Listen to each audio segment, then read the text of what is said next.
이어서 모닝와이드 3부가 방송됩니다. 아빠. 밥? 민수가 치킨 시켜놨다는데? 아빠 몇 시에 와? 오늘 야근해? 근데 나 지금 드라마 봐야 돼서 끊어.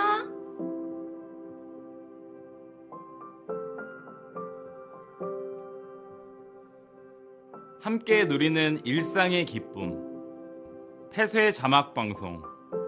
모든 국민과 동행하는 미디어 세상. 장애인 방송으로 만들겠습니다.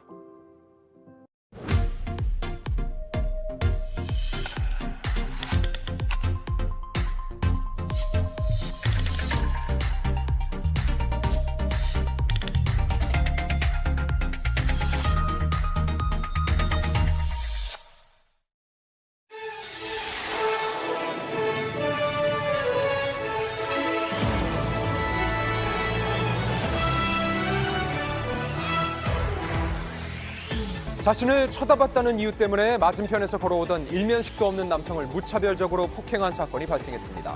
점점 더 늘어나고 있는 무차별 폭행, 날에서 취재했습니다. 최근 한 2차 전지 기업 주가가 7배 넘게 급등했습니다. 사업 계획에 2차 전지만 추가해도 주가가 폭등하는 종목이 속출하고 있는데요. 2차 전지 관련주 상승과 과열 우려를 모르면 호구되는 경제에서 취재했습니다. 잠시 후 뵙겠습니다.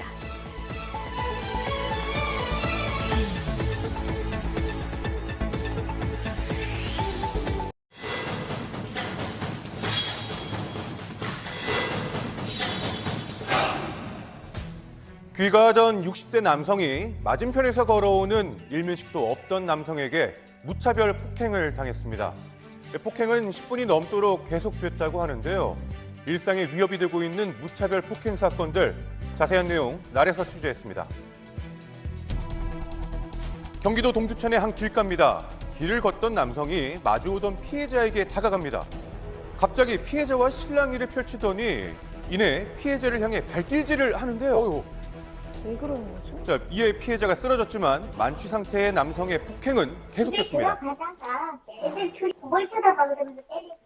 아무 관계도 없고 그냥 뛰어와서 그냥요? 때리는 거예요. 무서워서 나가겠어요? 바로 집 앞이에요. 그래서 제가 있잖아요. 너무너무 뛰가 떨리고 해갖고. 얼마나 놀랐을까요? 자, 그날 이후 한 달 넘게 입원 치료를 받고 있는 피해자. 서로 모르는 사이였던 두 남성. 피해자는 귀갓길에 무차별 폭행을 당했던 겁니다. 무차별 폭행은 말 그대로 대상을 정하지 않고 불특정 다수를 대상으로 한 폭력 범죄를 얘기를 합니다. 누구도 피해자가 됐어요. 평소와 다르지 않은데 느닷없이 공격을 당했다고 하면 그 감정적 데미지는 크죠. 자, 지난 화요일 새벽 1시 40분경입니다. 골목으로 경찰차가 연달아 들어오는데요. 이내 한 남성이 경찰에 연행이 됩니다. 이 50대 남성이 가게 사장에게 폭행을 휘두른 사건입니다. 화장실 바닥이 피가 흥건할 정도로 심한 폭행을 당했던 피해자. 코와 얼굴, 가슴 등에 전치 4주의 상해를 입고 말았습니다. 지난 22년 동안 운영을 해왔다는 가게.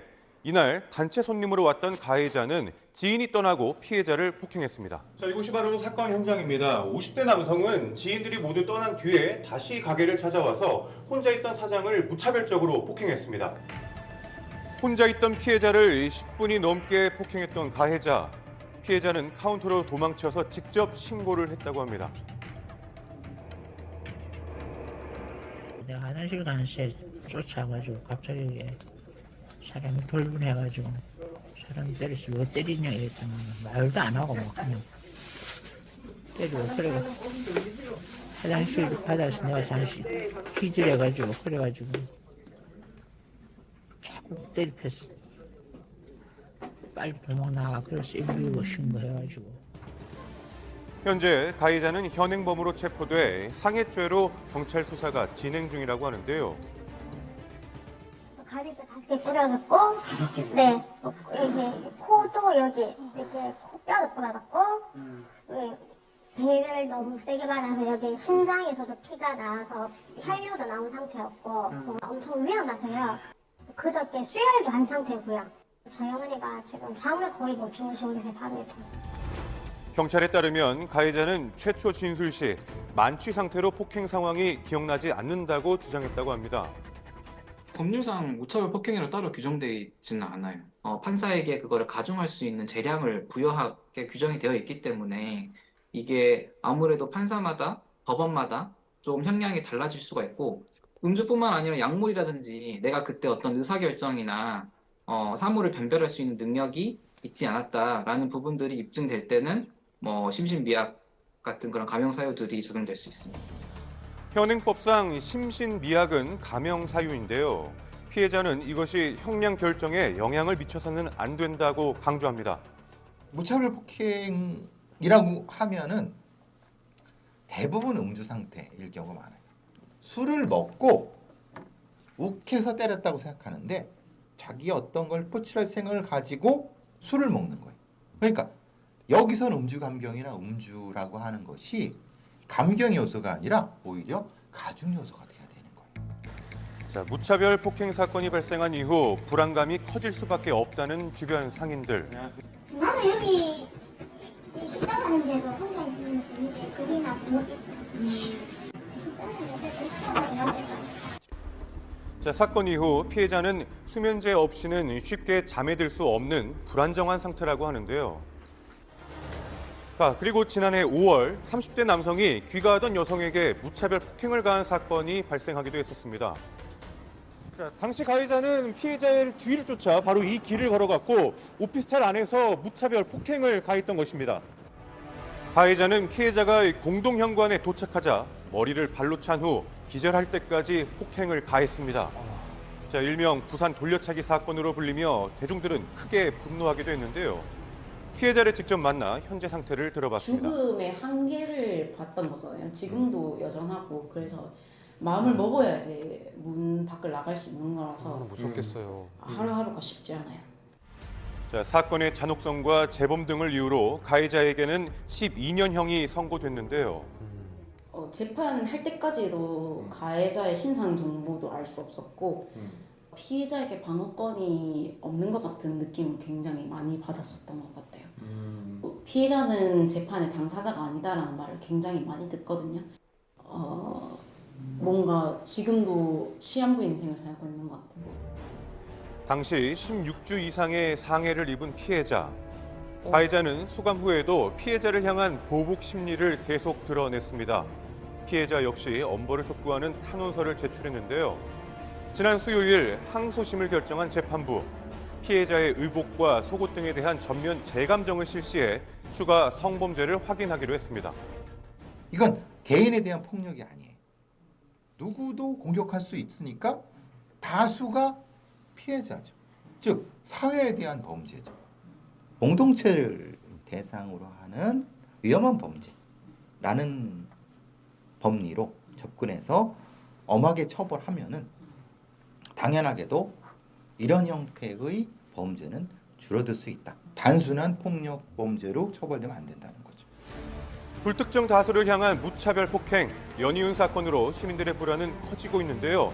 더 이상의 피해자가 없도록 엄중한 처벌이 필요해 보입니다.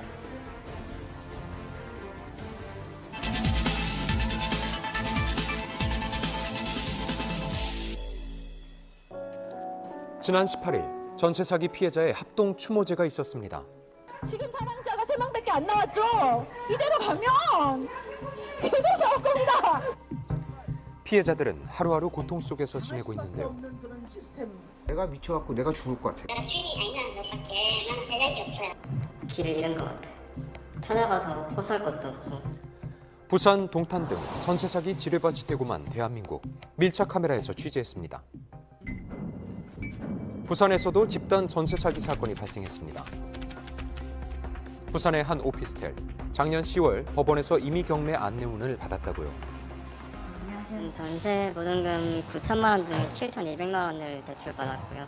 지금 이 상황에서는 대출 연장이 될지 지금 모르겠어요. 안 된다면 이제 신용불량자가 되는 상황이 되겠죠.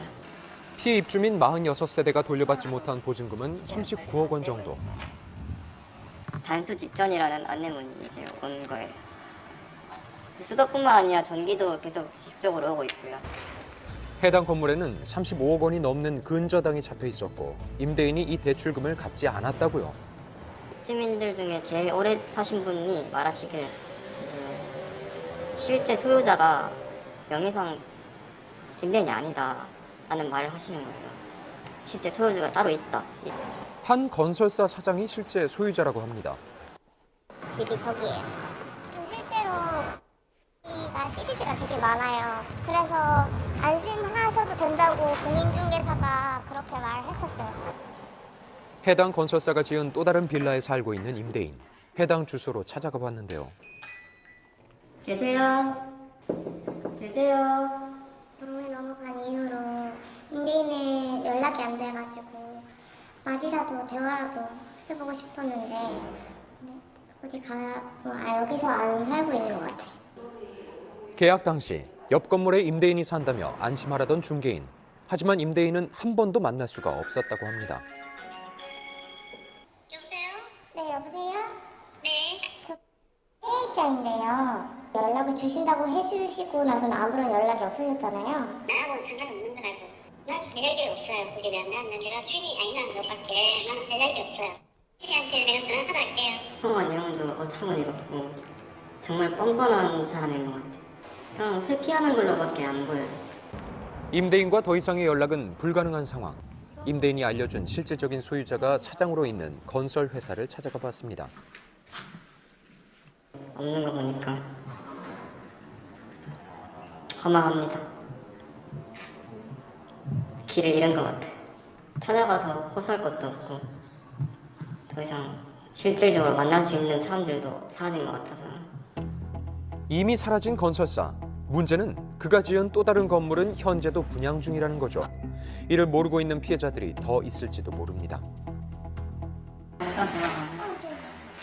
지금 저는 저기 산에 사는 그 입주민인데요. 저희 건물이 경매에 넘어가고 있어가지고 혹시 저희 임대인 저쪽 1차 임대인이랑 여기 임대인이랑 자매가 살고 계세요? 아니요. 모르셨어요? 계약하실 때 집주인이 직접 오시지 않았죠? 네.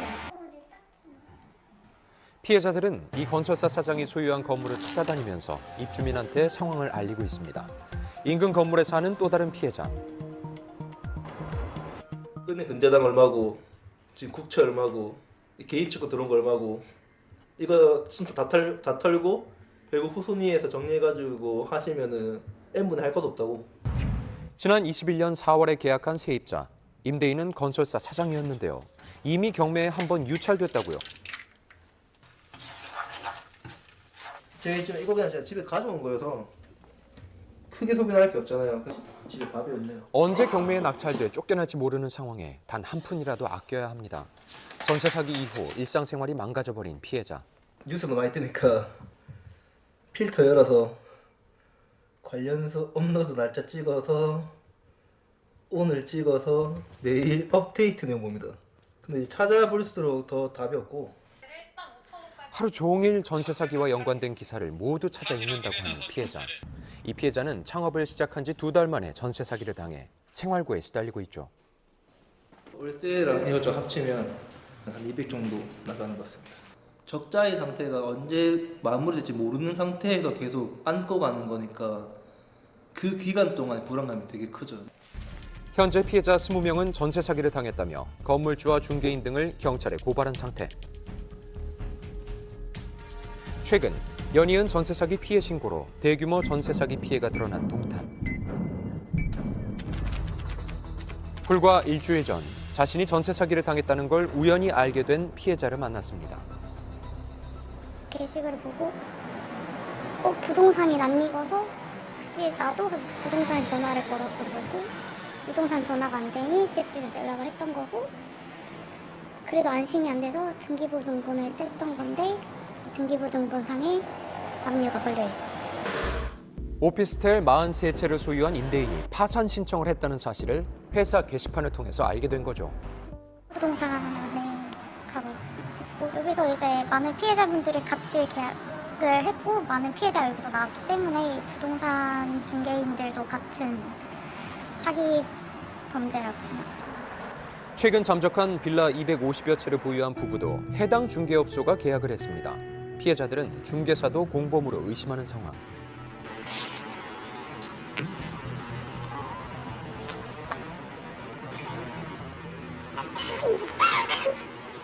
되게 친절하게 대답을 해주셔서 여태까지 전세를 계속 살았는데 그 부동산 모든 사람들 중에서 되게 친절하시게 답변을 주셨던 분이었는데 현재 동탄 전세 사기 신고 건수는 약 90건. 이들이 보유하고 있는 주택수로 따지면 피해자는 더 늘어날 전망입니다. 집값이 폭등을 하면서 같이 전세 가격도 폭등을 했어요. 지금 빌라 같은 경우가 매매 가격이 전세 가격 밑에까지 떨어진 거죠. 2년 전에 공급됐던 것들이 이제 만기 돌아오는 게 이제 지금 막 생기다 보니까 지금이 막 전세 사기를 알게 된 거고, 지금 만기가 도래하지 않은 좀 세입자들은 내가 전세 사기를 당했는지 안 당했는지 모르잖아요. 3명의 전세 사기 피해자가 사망한 인천광역시 미추홀구를 찾았습니다. 지난 17일 세 번째 사망자가 발생한 곳. 아파트 곳곳에는 전세 사기 피해 사실을 알리는 표지가 잔뜩 붙어 있는데요. 바로 위층에 살면서 사망자와 왕래가 있던 세입자는 아직도 그 충격에서 벗어나지 못했습니다. 볼 때마다 마음이 너무 안 좋아요.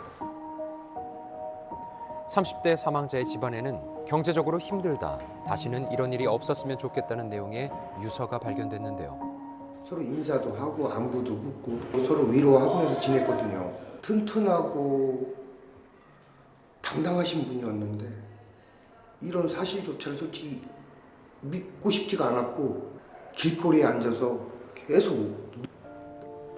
인천 건축왕이라고 불리는 남모 씨가 소유한 이곳. 남모 씨가 은행 대출금을 갚지 않으면서 이 아파트 60세대가 통째로 경매에 넘어갔습니다. 지금 현재 사신 분들이 대부분 거의 8천 이상 세대들이에요. 2017년 기준으로 최소 변제금도 못 받을 수 있을 정도로 다 증액을 해버렸어요. 2017년에 준공된 아파트는 보증금이 8천만 원 이하인 경우에만 최우선 변제금을 돌려받을 수가 있습니다. 그분들이 자꾸만 꿈에 나와요. 너무 힘들어요. 이러다가 내가 미쳐갖고 내가 죽을 것 같아요. 차라리 내가 죽었으면 좋았을 것 같아요. 그럼 내가 더 이런 아픔도 안 느끼겠지. 일상을 송두리째 바꿔놓은 전세 사기. 일상생활이 어려울 정도로 우울감을 호소하는데요. 이미 경매에 낙찰된 세대도 많다고요. 여기가 안방 화장실인데 저희가 지금 사용을 안 하고 있어요. 천장에서 누수가 많이 생겨가지고 저희 돈으로 하라고 하는데 그걸 저희가 경매가 낙찰된 집인데 저희가 해야 될지 말아야 될지 잘 모르겠어요. 솔직히 하고 싶지는 않고요. 결혼하고 나서 얻은 첫 신혼집. 아이가 태어난 지 6개월 만인 작년 12월 집이 경매에 낙찰됐다고요.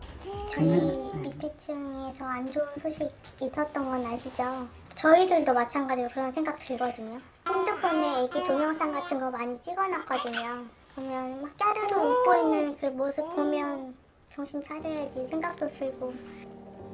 미추홀구의 전세 피해 세대 절반 이상이 이미 경매가 진행 중이거나 완료됐습니다.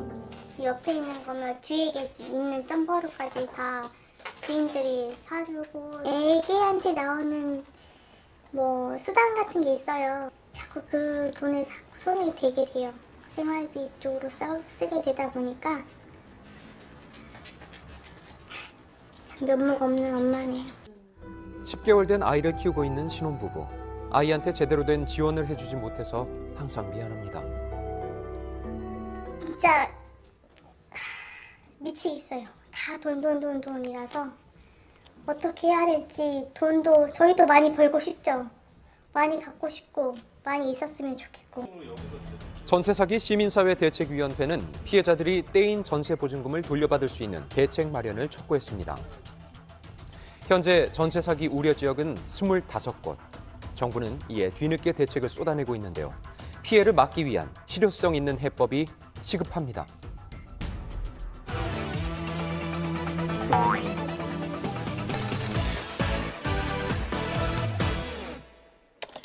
주가 358% 폭등. 이것이 마법의 단어가 됐다고요? 요즘 이것을 스치기만 해도 주가가 급등한다는 말이 있습니다. 한 전기그릴 제조업체 올해 주가가 358% 올랐습니다. 또 다른 통신장비 업체 역시 333%라는 상승률을 기록했죠. 이들의 공통점은 뭘까요? 바로 2차 전지 관련 사업을 추가한 기업이라는 겁니다. 미국 인플레이션 감축법 시행 등의 호재로 인해 주가가 급등하며 2차 전지에 대한 관심은 계속해서 커졌습니다. 그러다 보니 종목과는 상관없이 사명을 바꾸거나 사업 계획에 2차 전지를 추가하는 기업들도 늘고 있습니다.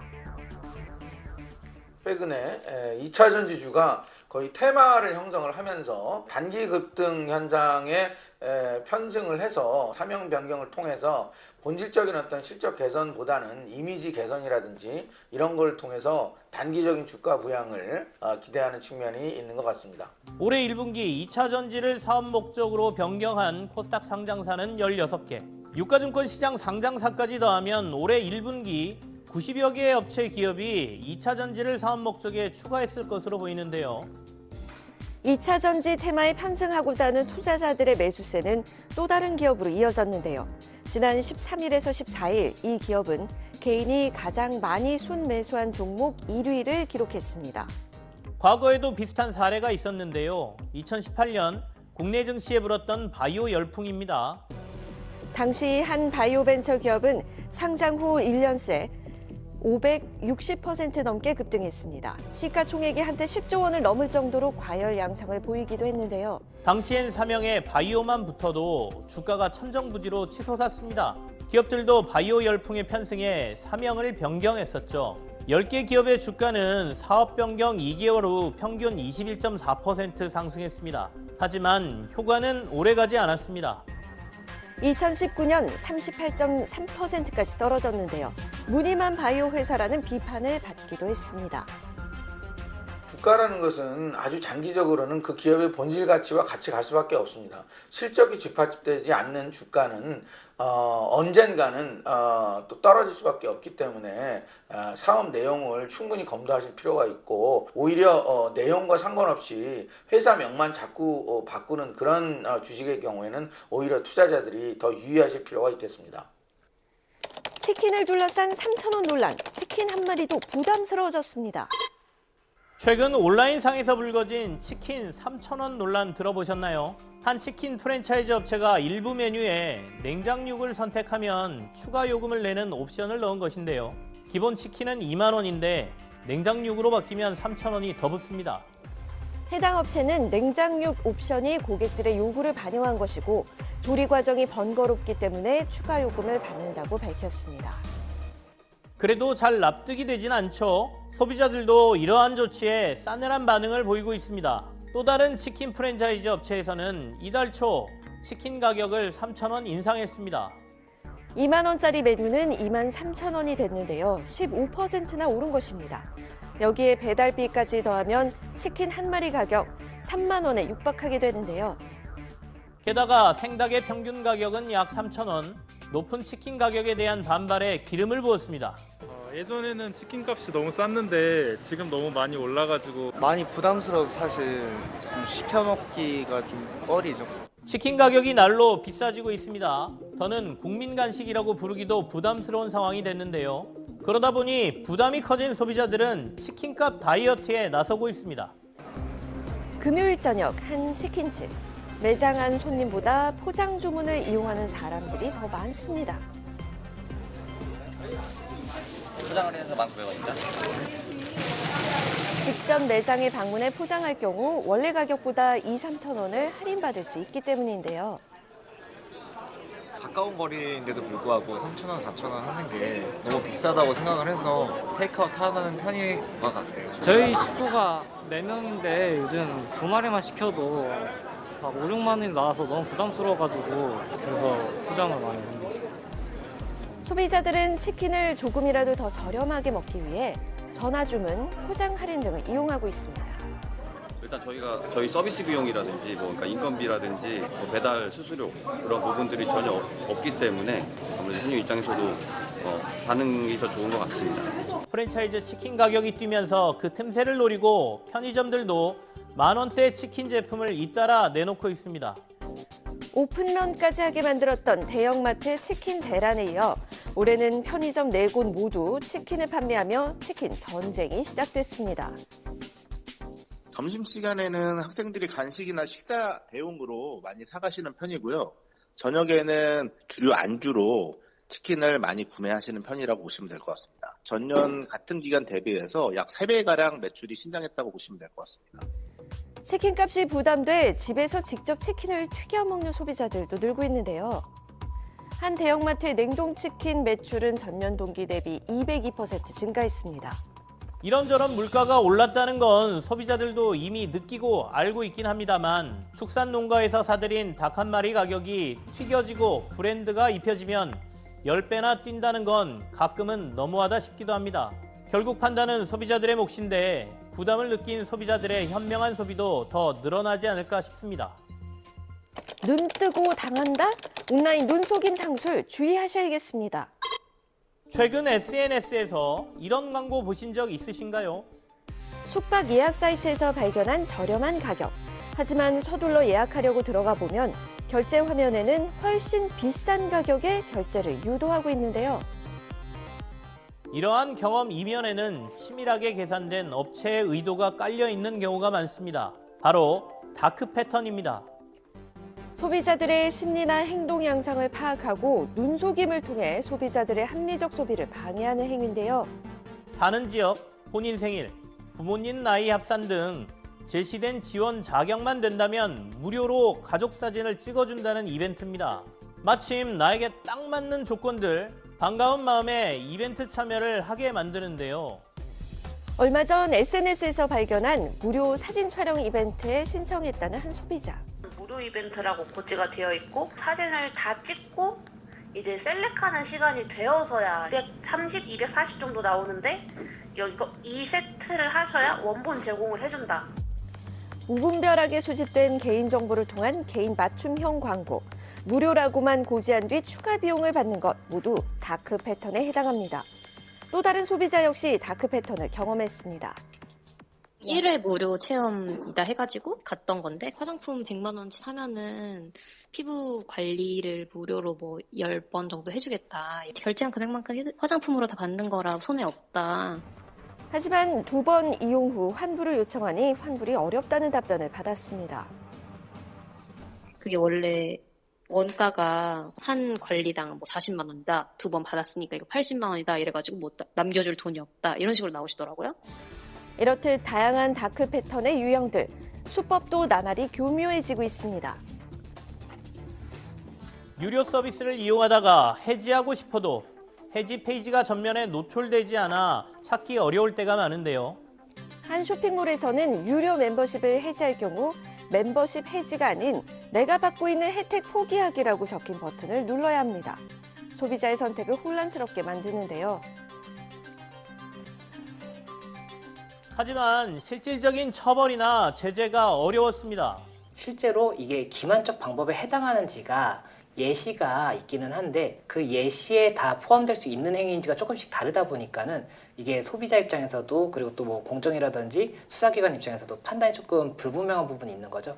비대면 거래와 모바일 기반의 전자상거래가 늘면서 이러한 다크 패턴을 이용하는 사례도 빠르게 늘고 있습니다. 지난해 국내 소비자의 이용 빈도가 높은 앱 총 100개를 조사한 결과 97개 앱에서 다크 패턴이 발견됐습니다.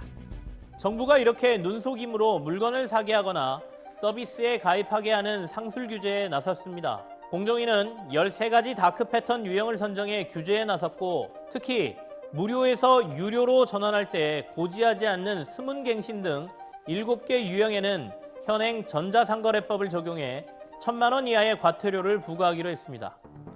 탈퇴, 방해 등 법적 근거가 부족한 6개 행위에 대해선 법 개정을 추진할 계획입니다.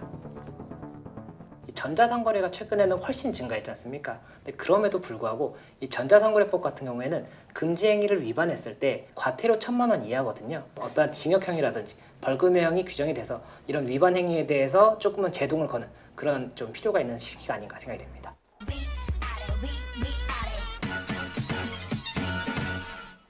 이번 주 업은 교육부 동결 호소에도 오르는 대학 등록금입니다.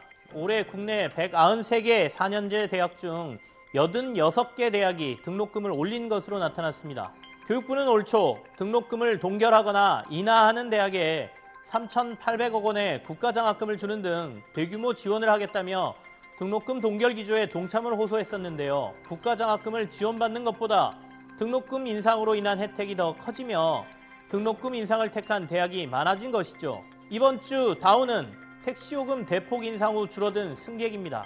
올 들어 서울 택시요금이 꽤 많이 올랐죠. 기본 요금도 오른 데다 할증 시간도 더 확대돼 이제 밤 10시가 넘으면 최대 40%까지 할증률이 올라갑니다. 이러다 보니 이 할증 시간 전에 택시를 타야 한다는 의미에서 택시 통금이라는 말까지 등장했는데요. 실제 전체 운행 시간 중 승객이 탑승한 시간의 비율을 나타내는 실차율이 법인 택시의 경우 10%포인트나 떨어졌고 영업 건수도 하루 평균 24건에서 19건으로 줄었습니다. 다만 심야에 택시가 안 잡혔던 이른바 택시 대란은 크게 해소됐다는 분석인데요. 택시가 늘어서가 아니라 택시 이용객인 수요가 줄어 택시 대란을 해소했다는 볼멘 소리가 나오고 있습니다. 네, 다크 패턴은 온라인으로 상품이나 앱을 구매할 때 미처 세세하게 신경 쓰지 못했던 그 허점을 노리는 건데요. 결제 버튼을 누르기 전에 한 번 더 꼼꼼하게 확인해 보셔야겠습니다. 네, 다크 패턴 피해는 최근 5년간 42% 증가했지만 피해의 구제는 10건 중에 1건에 불과합니다. 다크 패턴으로 인해 피해를 입어 환불이나 보상을 원할 경우 한국소비자원의 소비자 분쟁 조정 제도를 이용하실 수 있습니다.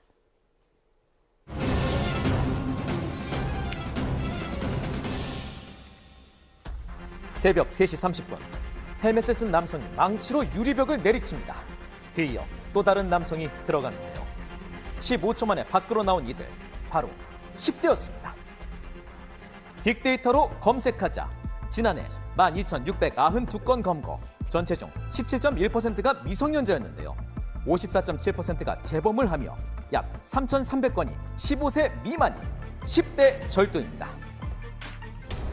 한 남성이 손에 무언가를 움켜쥐더니 재빠르게 도주합니다.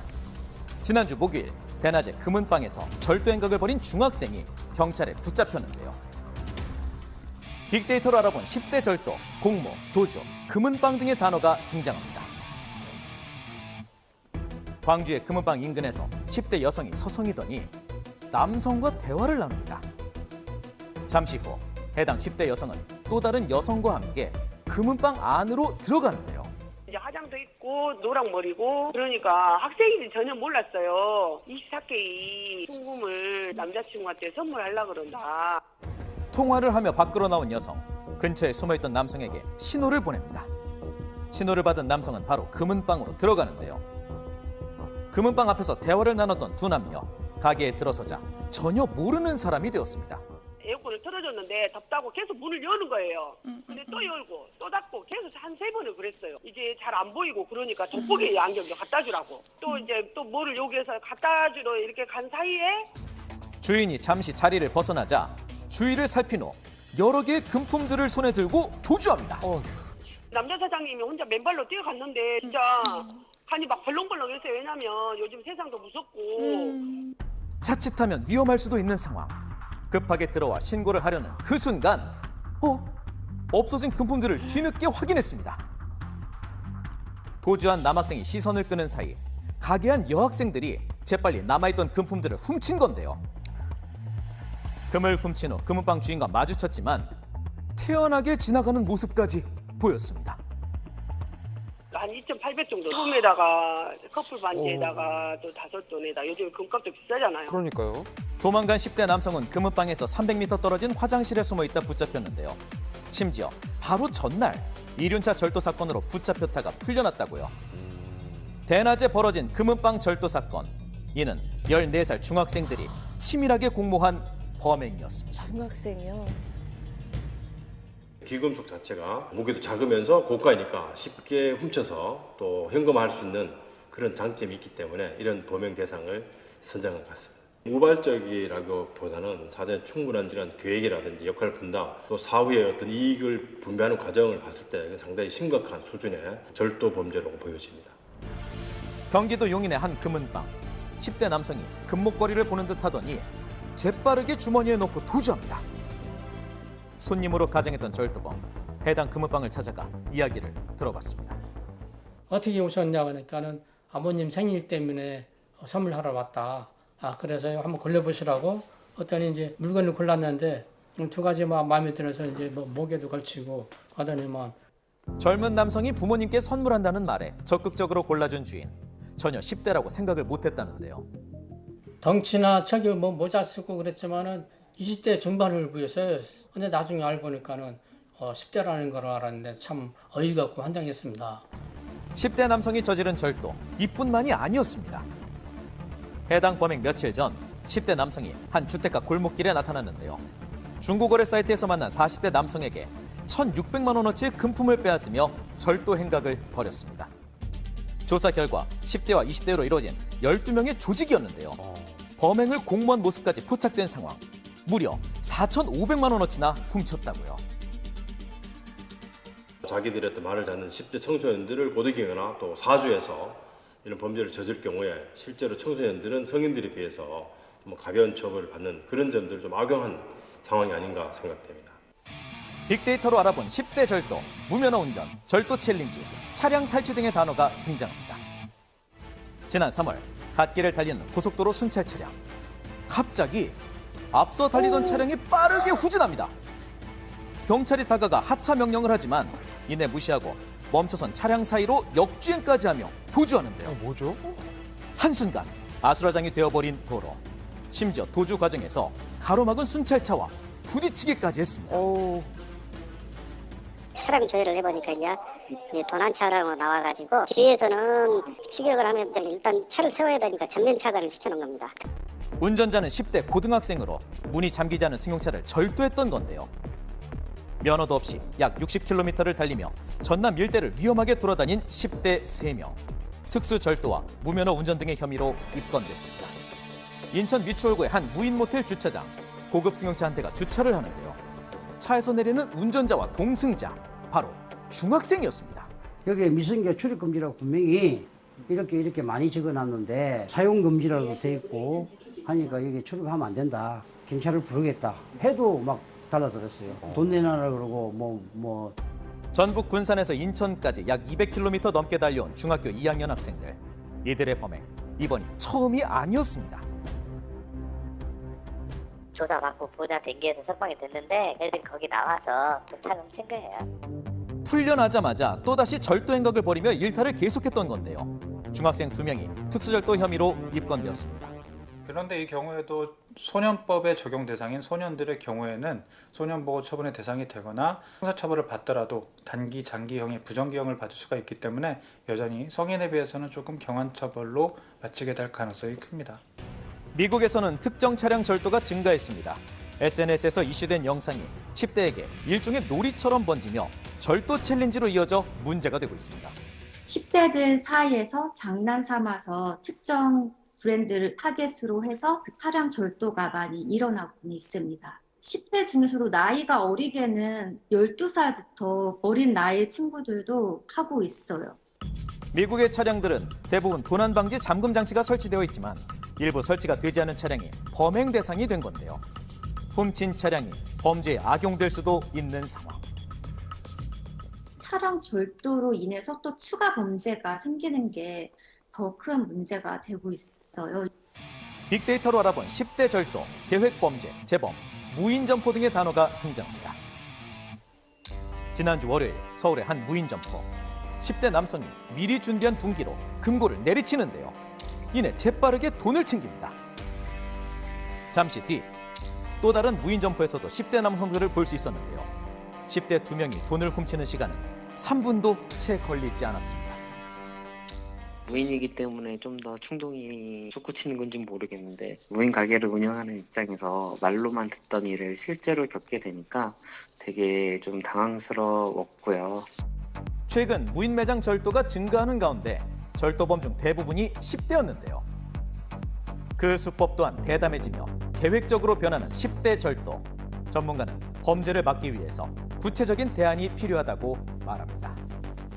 CCTV의 어떤 모양에서는 어디에 사각지대가 발생하기 때문에 그거 안 보이는 데서 이제 절도 행위를 해도 걸리지 않는다. 뭐 이런 것들이 서로 간에 공유가 될 수 있고요. 실제로 형사 재판을 통해 처벌을 하게 되면 실형보다 집행유예를 선고하는 경우가 많은데 이게 오히려 보호 처분을 받는 경우보다 억제 효과도 좀 떨어지고 교화의 효과도 없게 될 수 있습니다. 재범률이 높은 10대 절도 범죄. 10대들의 무모한 질주를 막기 위한 예방 교육뿐 아니라 처벌 강화가 기류해 보입니다.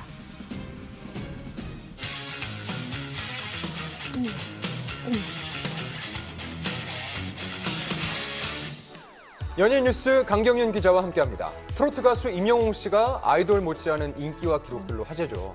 네, 그렇습니다. 하루가 멀다 하고 트로트 가수의 최고 기록을 세우고 있는 임영웅 씨의 파급력은 어느 정도인지 알아봤습니다. 화면으로 만나보시죠. 트롯 가수라는 수식어보다 이제는 국민 가수라고 불리는 임영웅 씨.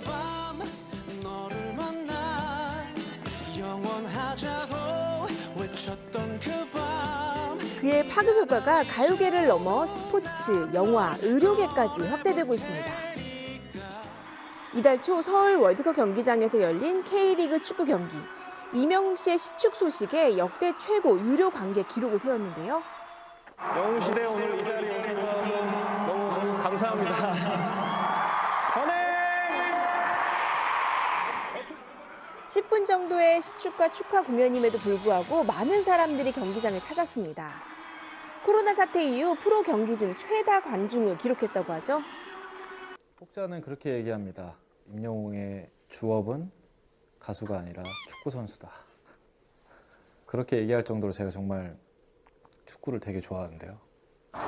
임영웅 씨의 축구 사랑은 팬들 사이에서 이미 유명하죠. 임영웅 씨 팬들 역시 경기가 끝날 때까지 매너 있는 관람 모습을 보여줬습니다.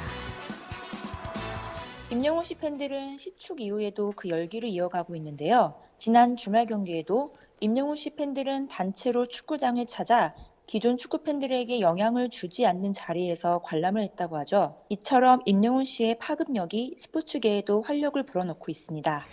그의 파급력은 극장까지 이어졌습니다. 콘서트 실황을 담은 영화는 개봉 전부터 예매율 1위에 올랐는데요. 이 영화는 누적 관객 수 24만 명을 육박하며 공연 실황 영화 사상 최고 흥행 기록을 세웠습니다. 또한 안방극장으로까지 이어져 전국 케이블 TV 유료 방송 VOD 매출 1위를 달성했는데요. 그리고 임영웅의 영향력은 의료계까지 미치고 있습니다. 지난달 임영웅 씨는 팬카페에 글을 남겼는데요. 주변에서 임영웅 씨 사람들한테 건강검진 받으라고 얘기 좀 해주세요라는 말을 들었다며 건강은 직접 챙겨야 한다고 팬들에게 건강검진을 꼭 하라고 당부했습니다. 건강검진을 당부한 임영웅 씨의 글이 효과를 보고 있는데요. 내 얘기는 듣는 척도 안 하던 할머니가 임영웅 씨 말을 듣고 병원에 간다고 하신다. 부모님 건강검진 예약을 잡았다라는 등의 임영웅 씨에게 감사함을 표하는 네티즌들의 글을 통해서 의료계까지 미치고 있는 영향력을 확인할 수 있습니다. 이처럼 다양한 영역에서 임영웅 씨의 파급 효과를 확인할 수 있는데요. 자신의 주 무대인 가요계에선 인기 아이돌 못지않은 영향력을 보여주고 있습니다.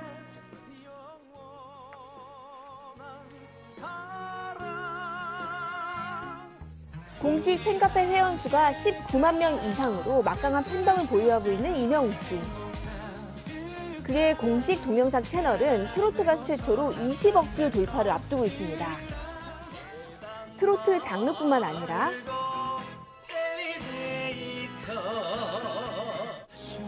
정통 발라드, 랍, 힙합 등 다양한 장르의 음악을 소화해내고 있는 임영웅 씨. 최신 음원 차트에서도 그의 영향력을 확인할 수 있었습니다. 어제 기준으로 국내 한 인기 음원 차트 50위 안에 임영웅 씨의 노래가 무려 14곡이나 자리하고 있었는데요.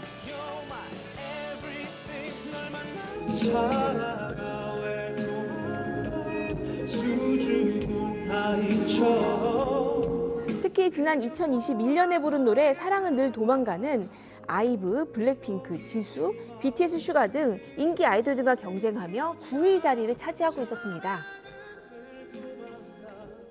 이런 정도의 거대한 영향력과 존재감을 보여줬던 남성 솔로 가수는 그 전례가 뭐 조용필 씨라든가 그런 몇몇 역사적인 인물들 말고는 사실상 거의 없었던 것으로 보이고, 그리고 또 임영웅 씨가 행보 하나하나를 상당히 진중하게 만들어가고 있기 때문에 그런 걸 통해서 굉장히 장기간 동안 역사적인 수준의 엄청난 인기와 위상이 이어지고 있는 겁니다. 앞으로 그의 파급력이 어디까지 이어질지 임영웅 씨의 활동 지켜보겠습니다. 지난 7일 결혼식을 올린 이승기 이다인 부부가 축의금 1억 1천만 원을 기부했습니다.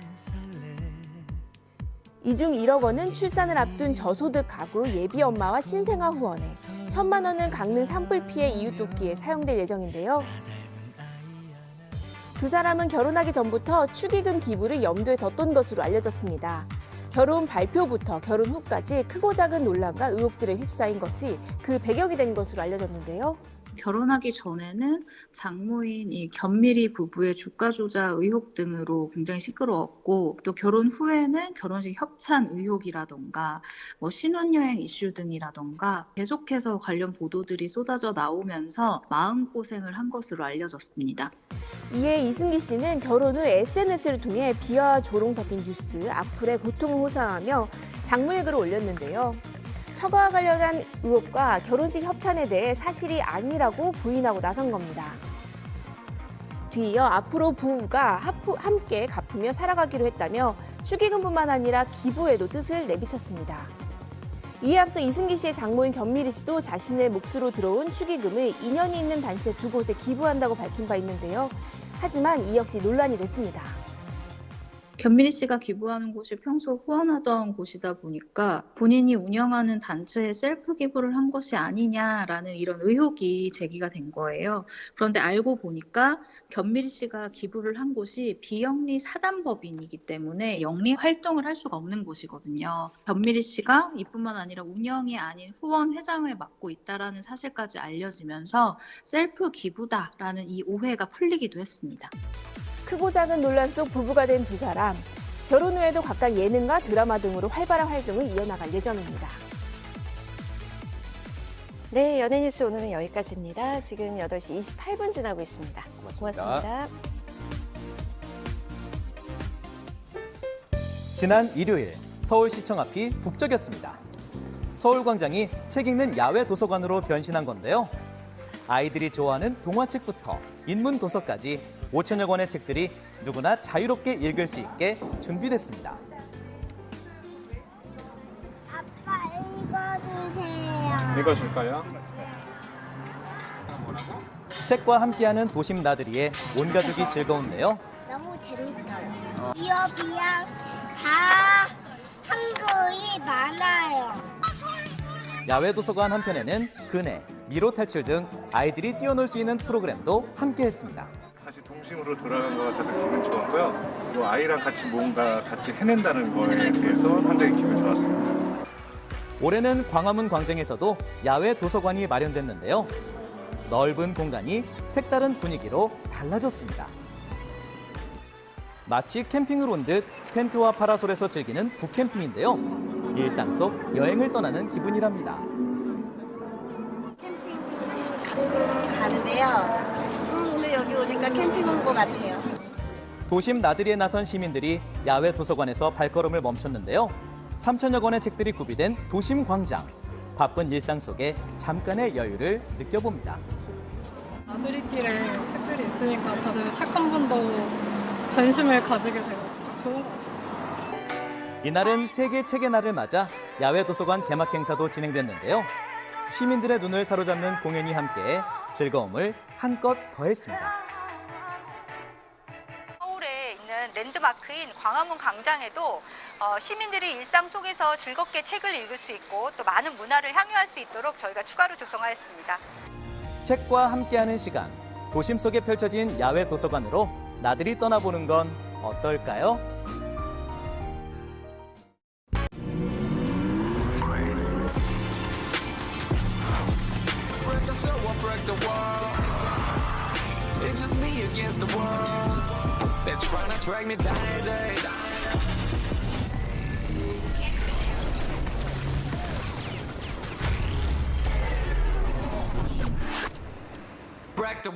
시작, 새로운 차원의 라이트 롤브레이커 코나 일렉트릭. 중서부 지방을 중심으로 건조주의보가 발효 중인 가운데 전국적으로 반가운 봄비 소식이 있습니다. 네. 오늘 서울 아침 기온은 10도, 한낮에도 15도에 머물면서 쌀쌀하겠습니다. 오늘은 세계 펭귄의 날인데요. 지구 온난화 때문에 사라져가는 펭귄을 보호하기 위한 날입니다. 오늘 하루는 일상 속 환경 보호를 실천해 보시면 어떨까 싶네요. 즐거운 하루 보내시고요. 저희는 내일 아침에 다시 인사드릴게요. 고맙습니다. 고맙습니다. 사랑스러운 넌 이 세상